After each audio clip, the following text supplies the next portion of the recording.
Steeler Nation, we are back yet again for another great episode of the one and only The Sick Podcast, Steeler Crazy. I am Jay York Football. I'm joined as always by Mic'd Up Sports One. And man, do we have a guest today? Jimmy, we know you're busy. Let's just jump into it. Turn up your volume. Because you're about to listen to The Sick Podcast. Steelers Crazy. Harris Smith shields. Flacco Polamalu takes it home. Super Bowl 43. Pittsburgh might be bound for that thanks to number 43. The sickest Pittsburgh Steelers podcast. Sports entertainment like no other. It's gonna be sick. Yeah, so what do you say we bring him in, Mike? Yeah, absolutely. We're excited today. Business. You and I are always talking on the field, and I'm excited to talk a little bit of off the field today. Not that I couldn't see this guy going out and running a pattern, catching some footballs out there, but we're excited to welcome in Mr. Dan Ferens, Chief Contract Negotiator for the Steelers, 1981 to 2000 with the organization. Sir, how are you? I'm great, you guys. How's everything going? Great. We're happy to have you on. We got a resident Yinzer. We love when we get a Yinzer on here. I know that you married into the Yinzer life, right? I didn't have to. I was born. I'm not a naturalized citizen. I'm a full-blood born into it. I grew up about 40 miles southeast of, actually southwest of Pittsburgh. So I'm just. Got you. It's one of those things. It's not only me; it's the entire family. It's kind of a sickness, as you guys know. It's crazy. It's crazy. You cut us open, and we do bleed black and gold. I've heard a lot of that. That's for sure. So I want to talk about your journey a little bit. I know off air we were learning a little bit about each other, but I think all of our fans would be really excited to learn about your background, education, and really how these incredible job opportunities came about.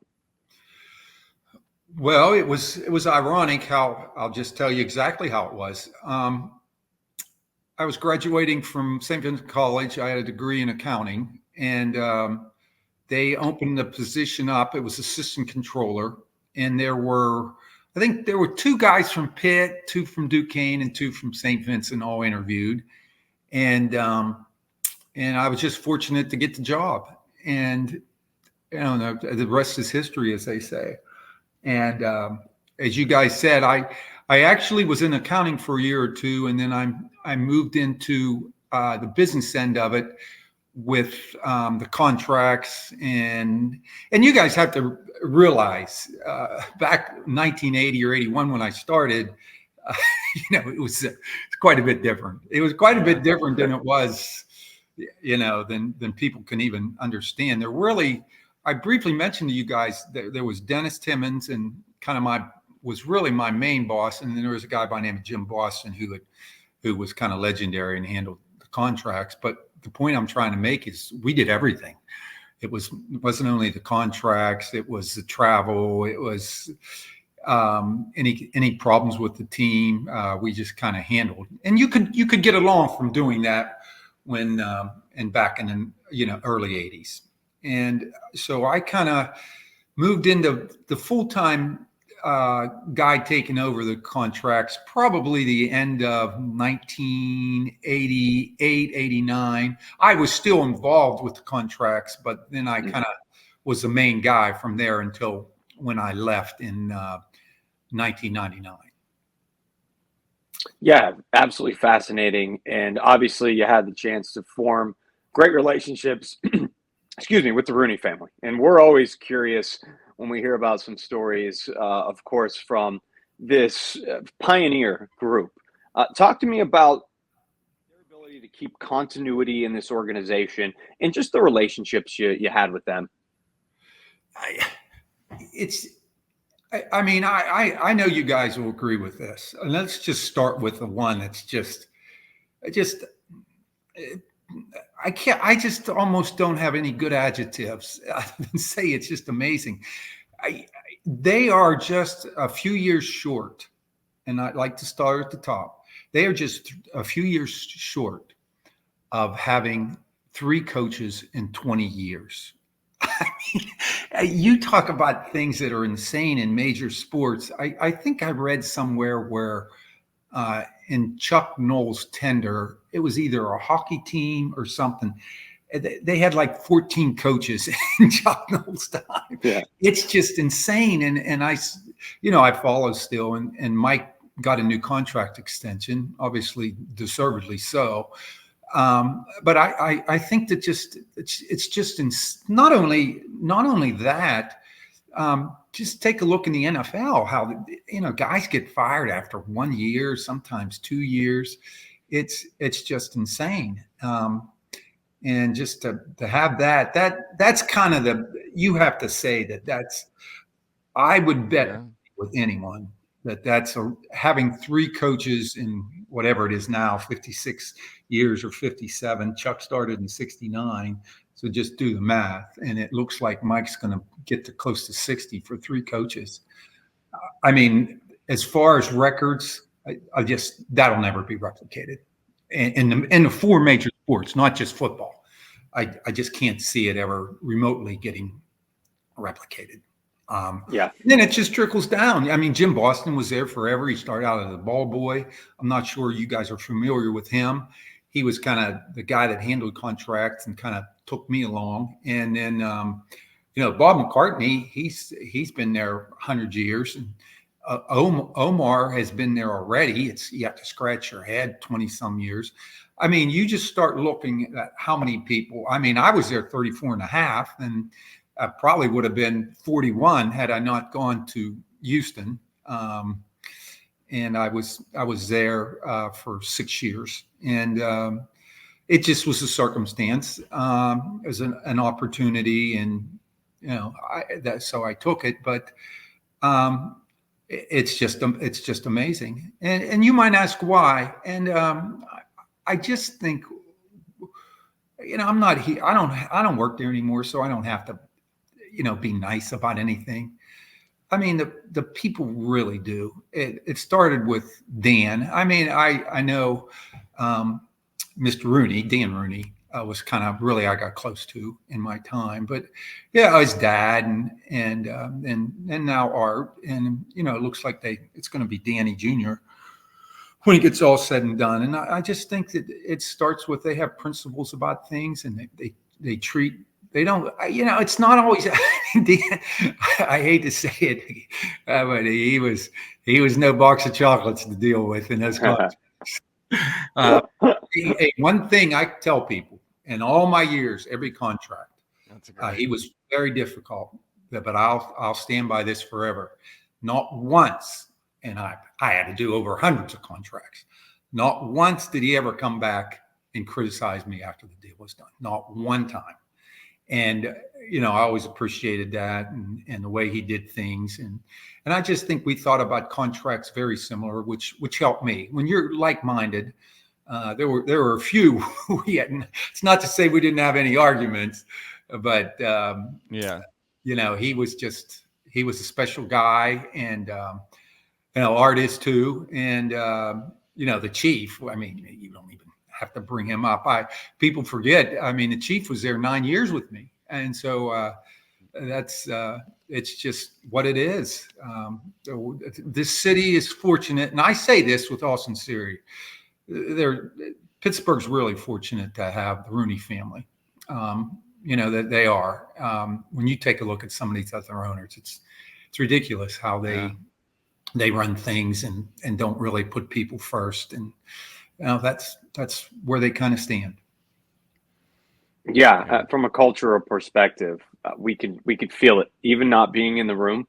You feel it when you're a Yinzer and you're in Pittsburgh, and obviously that speaks to loyalty as well. Before I send it over to Jordan, you talked about handling contracts with Omar Khan for a little bit. You talk about a guy who's still creating culture. Did you know at that time you're like, this guy is a star? This guy is going to be a GM. To be perfectly honest with you, I didn't. But if this is kind of talking out of both sides of my mouth, I'm not surprised at how well he's doing. I'm not. So you just never know in this business. You guys have got to remember, at 41 years, I mean, you think you know a lot of things, and just things happen. And hey, listen, you can say a lot of things, and he had a plan and it followed, and Art made a good choice, and there were other pretty good candidates. And Omar, I think more than anything, he's a smart guy. I mean, and that can't be diminished. And so, yeah, I really think evaluating, you guys know this as well as I do, if not better, that, I mean, look into draft picks, look what he's done in free agency, and it's all good. And Andy Weidels, people forget he was an intern. I always used to laugh. I remember you win, and I got to know Andy, and I'm telling you guys right now, don't be surprised if we're talking in a couple of years from now and he's gone. He's gonna be a tough guy to keep, because he's really sharp and a really good human being. Great Pittsburgher. You guys, Pittsburgh might lose him. We hope not. We gotta Yeah, get we hope another not, Super Bowl but- before. Yeah, right. We can lose him after another Super Bowl. Okay, There you go. we can buy into that. You're tuned into the Sick Podcast, Steeler Crazy. Just great stories. Just kind of talk about the whole negotiating process, like behind the scenes. What does that look like? Just give us a bird's eye view kind of for our viewers, what that whole process was like. I'm sure you did a lot of them over the years. Well, you know what? It really, I can give a good perspective on it, because I was on both two different eras. And what I mean by that, I was with restricted until 92, 93, whenever free agency came in, and then and beforehand. Now, the common knowledge is that contracts were harder because of free agency, and you had to compete. And there's a lot to that. And I don't want to get off because you went in particulars. I mean, basically, you have so much money. I remember Tom Donahue used to always come to me and want me to talk to Mr. Rooney, and at times, at the right time, he would talk to Dan. And he always wanted a budget. He always wanted a budget to know how much we had to spend and that type of thing. And you guys are probably saying, well, that's logical. Everybody needs a budget. I'll never forget. This is genius in my book. Mr. Rooney, and he insisted I call him Dan. So I don't want anybody to think I never had a respect for him. He insisted I call him Dan. And so I didn't want to argue with him. But Dan used to tell me, I am not going to ever give a budget. He felt that we're going to take a look at each individual guy and how he fits into what we need, how much money we have. He said that the biggest reason I don't want to give you $10 million or $15 million, you got to remember, this was way back when Dan was, in charge. He just felt that whatever number he gave us, we were going to spend. And he just felt that we needed to take a look at things individually and go through it that way. And just some meat and the bones on it. I mean, what you really did is you had access to numbers of other people were signing it throughout the league and what was going on. And, it wasn't quite as difficult as it was. And then you had the salary cap to deal with. And we kind of you had to tie everything in, how much money we had going on in an individual basis and what you could spend and what your stopping points were. And, we obviously, I'm as humble as anybody you're going to have on this program, but we had a lot of success with free agency. And I got to learn the cap pretty well by design. And you might say, what are you talking about? Well, Mr. Rooney was an architect of it. And when we were in the process of getting a cap ironed out, he used to say, this is where we are. What do you think we ought to do? And he'd bring things to me. So I got to know the cap very well because of Mr. Rooney. And I was working with him before, say, someone at, in New York or someone in Chicago. My eyes were on things already. So we kind of could get a little bit out in front of things a year or two before anybody else did. And before free agency, you had exclusive rights on guys. And what really made that difficult was holdouts. Guys would hold out. It was so tough. I'd get home working on a deal all day, and I'd get a call from Bill, and then I'd get a call from Mr. Rooney, and then Tom Donahue. It was simple because they really didn't have a choice where to go, but they held out. And when those guys held out, it was a nightmare. I remember the classic holdout had to be Rod Woodson. He held out till October, and so I hope that kind of clears some up for you. It's just you take the guys at a certain position, see what they're making. We kind of slot them in and kind of figure out where they are. I really hate the verb slot. That's kind of it's easy to slot with draft choices. It's not easy to slot with veterans. And it's funny. One final story about that, and I know there's more you guys probably want to talk about. But it's just amazing how this thing, Mr. Rooney said when we first started doing things, it was just basically what's called paragraph 5, what their base salary is.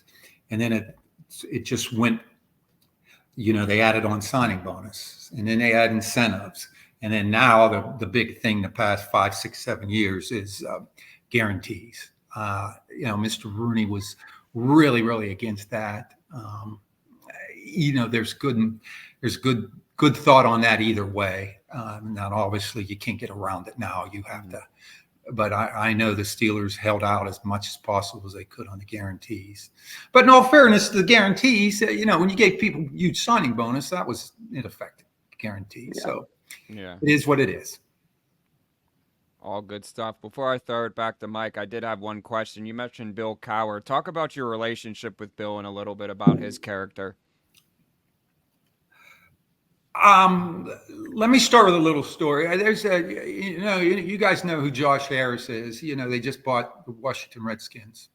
I really didn't know him. I'd met him. He was one of the minority owners, and I got to know some of the minority owners. And there's another guy named Dave Blitzer. They're half and everything. They have the Sixers, and he got me a bottle of wine for Christmas. Not Josh, but David. And I sent him a little note, and they were in a process. And I tell everybody this, and it's all sincerity. If God came down and gave me a franchise, my very first call would be to Bill Cowher. It blows my mind to a degree that why Cowher isn't up there with the top guys all time. You take a look, and again, people are going to scratch their head. You're going to put him up with Lombardi, and Shula, and even Chuck. But for my money, it's Bill Cowher. People forget he really never had a quarterback that was substantial. He had some decent quarterbacks, and he had Ben a year and a half, and all the rest. If Bill would have had a Drew Brees or a Dan Marino or there's not any doubt in my mind that there'd be 3 or 4 more Super Bowls down there. He did such an amazing job. When he came in, and no knock on Chuck, Chuck was, when you're at the end of it, maybe the intensity level isn't what it is. But, I think that Bill Cowher has to be, in my book, one of the top coaches of all time. I forgot about everybody who's putting on top. But, he had Tom Brady. Newsflash, the greatest player of all time. Yeah. I just think that Bill, unfortunately, never had, a superstar quarterback or even a really good quarterback outside of Ben. Bubby was good, Neil O'Donnell, and those guys were serviceable. But if Bill had those guys, and I'm not diminishing Chuck or Mike, because obviously Chuck Noll's just, he's a godfather in Pittsburgh. But I'll tell you a funny story. Mr. Rooney and Bill and I would go to lunch, and it was the old Allegheny Club at Three Rivers Stadium. And just to tell you, your bill comes off, you don't realize how sharp the guy is until you've had a lot of deals. But we were up there, and we ran into one of his high school teachers. Just happened to be walking by. This is a long time ago. This might be 95, 96, in that range. And big burly guy. I thought it was one of his coaches. And So I happened to go to the bathroom when a guy was in there, and he goes, Bill, everybody talks about great athlete he is, and he was a good football player and basketball player. But this is what amazing. He goes, I taught Bill in calculus, and I'm old, and I've been teaching calculus a long time. And he said he's one of the smartest guy, one of the best calculus students I ever had in my career. You don't think Bill Cowher doing calculus, but I mean, and once he picked up the salary cap, he's just I just really think Bill Cowher from a football mind. Listen, I have 41 years of experience, so I can tell you, he'd be my first phone call. Billy from Crafton. One of my Billy favorites. from Crafton. There you go. Right here. One of my favorites. I mean, obviously, this sits behind me every time we do this podcast, but this book for anybody out there who's watching. I don't want to talk about it too much now. You'll have to read it. There's a story about he and I with Merle Hodge and Mr. Rooney. It's in the book. It's a good story. Was it never mind. I love the plug. We'll put some get Coach Cowher some sales right there.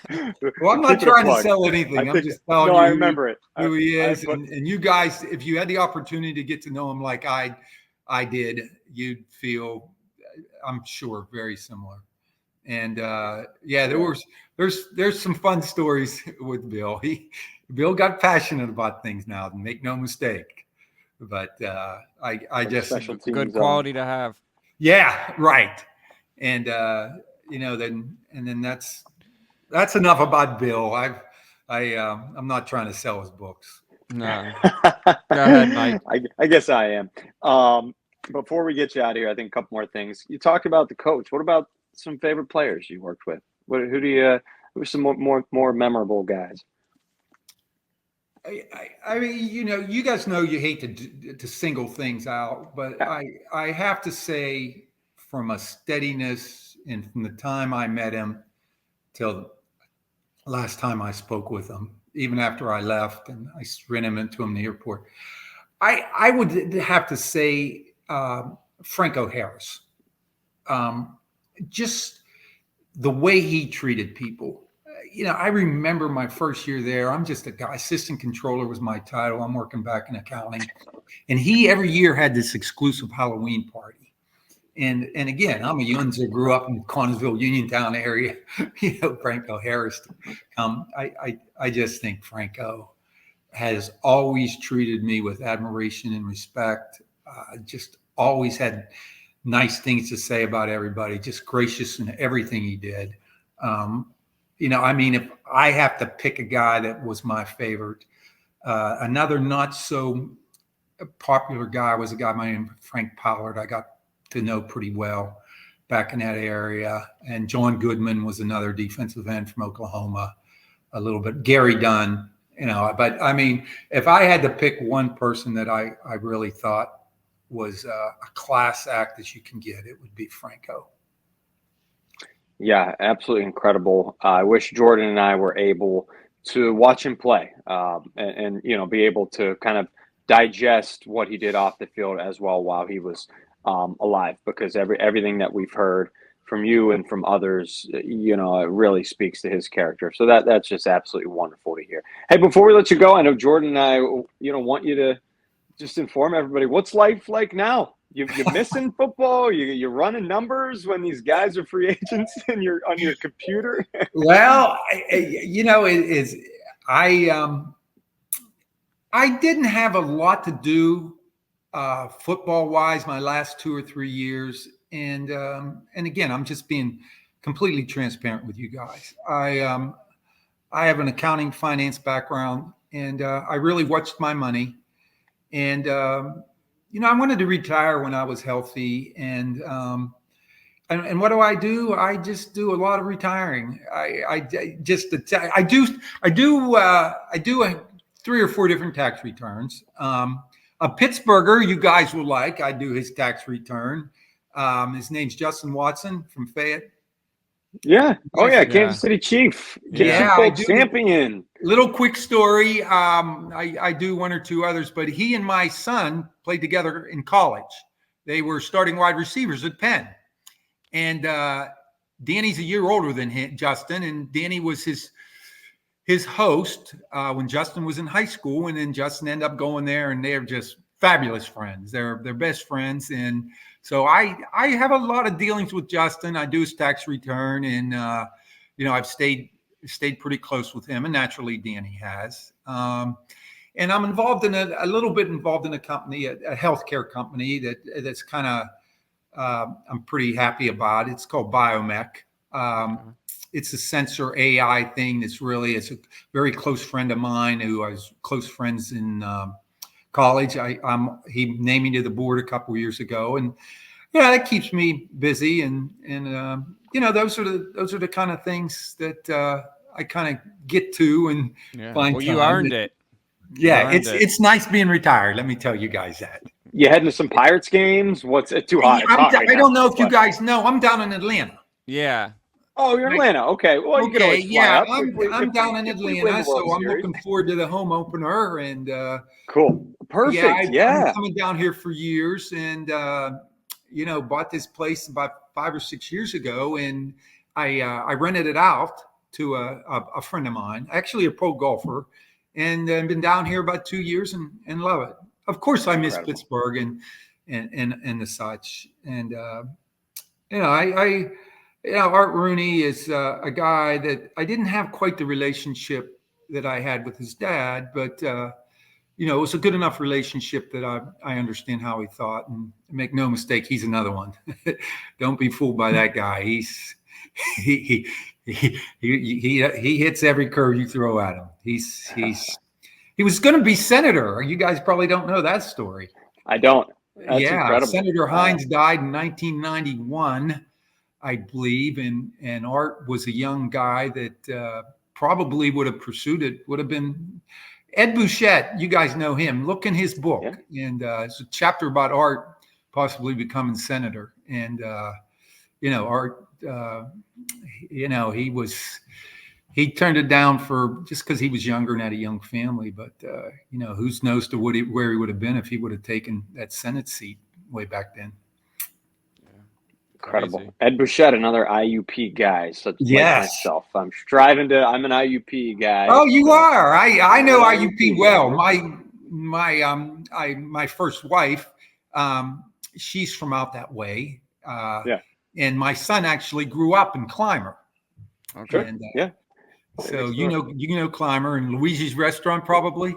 Oh, I love Luigi's. Yeah, fantastic. Well, that's my in-laws. That's my in-laws. No way. My wife Christmas was the tree capital of the world.